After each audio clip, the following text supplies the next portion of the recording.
Now, have you ever been mocked, criticised or singled out for your accent? If the answer is yes, you're not alone, according to a new report. Yes, the Sutton Trust's Speaking Up report found that a person's place of origin plays an important part in accent anxiety as a child, with the north of England and the Midlands affected the most.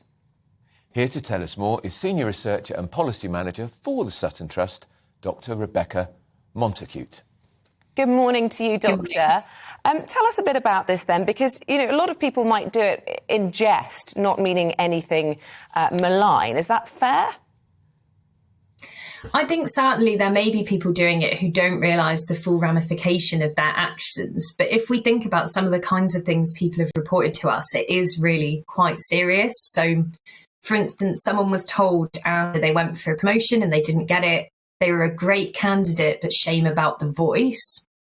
People have told us that they've had what they would be saying in their accent kind of back to them in a mocking voice. Someone said that they were asked if they were from a council estate just because of their accent. And someone was told in a work context, who was a civil servant, wow, you're not a typical civil servant, are you? So certainly you can imagine if you're hearing that kind of day in, day out in your workplace, that really can have quite a serious impact on how you feel, that there are instances where actually it is a blocker for people to being promoted, getting a role, really quite serious. Bit of accent snobbery out there, and it's almost on the turn, and that if you have what's perceived to be a posh accent, you're more likely to be ridiculed for it than perhaps if you have a regional accent. Certainly in our industry, it's very much wanted to have a regional accent, and to have received pronunciations definitely unfashionable. Are you hearing that?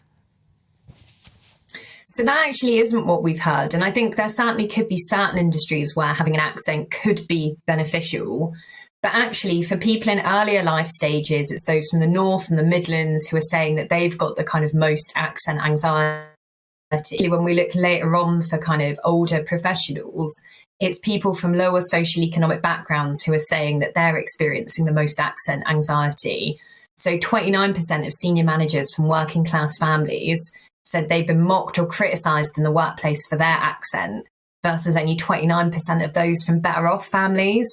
So there's definitely differences both by region and by class.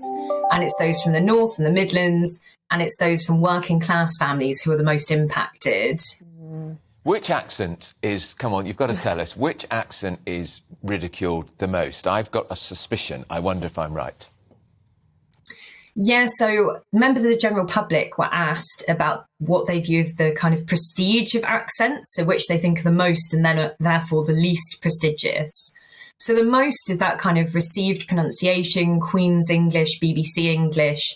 Only about 10% of the population actually have that accent, and they're largely from kind of better off families. But that is the kind of considered most prestigious. Then after that, you have things like kind of standard Scottish, so what someone might speak if they're from, say, quite a well-off family in Edinburgh.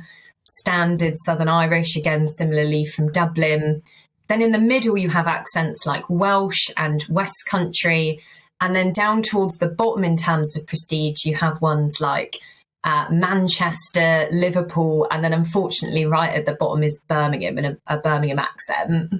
Well, that was my hunch. Now, that was my hunch. And I've got a terrible confession. When I went to work for the Birmingham Mail many, many, many years ago, I was working in a district office in North Worcestershire.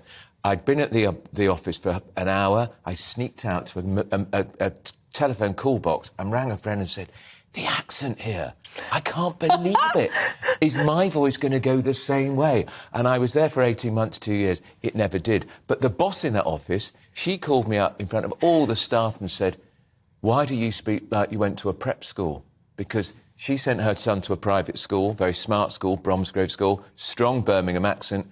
And I pointed out, well, actually, where I come from, Sandy, as their name was, everybody speaks like me. It's you lot who've got the funny accent. And by the way, I said, I went to a comprehensive school. I didn't go to a prep school. So I think part of the reason that you might have had such a reaction to that accent is probably because you're much less used to hearing it. Yeah. If that's the first time you're hearing it, then you will have that kind of reaction. That's natural in terms of how humans react. But if we had a wider representation of accents in day-to-day life, then probably you'd be less likely to have that reaction to a Birmingham accent.